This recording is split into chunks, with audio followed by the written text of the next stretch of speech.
આતંકવાદી હુમલો થયો છે એ ખૂબ દુઃખની બાબત છે। આતંકવાદી હુમલામાં મૃત્યુ પામેલા તમામ લોકોની આત્માને ભગવાન શાંતિ આપે। ભારત દેશના તમામ લોકોએ, તમામ રાજકીય પાર્ટીઓએ આ મુદ્દે એક થઈને આ આતંકવાદીઓ સામે લડવાની જરૂર છે। આ સુરક્ષામાં ક્યાંક ને ક્યાંક ભૂલ થઈ છે તો એ સુરક્ષા ઉપર તપાસ થવી જોઈએ।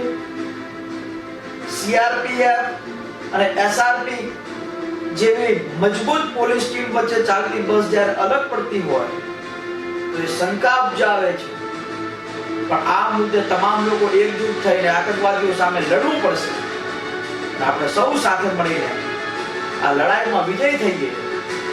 અમરનાથ યાત્રાઓ એ આપણા પવિત્ર ધામમાંની એક યાત્રા છે અને આ યાત્રામાં જે વિશ્વાસ છે એ વિશ્વાસને આપણે લોકોએ સાથે મળીને જાળવી રાખવાનો છે। જય હિન્દ, વંદે માતરમ।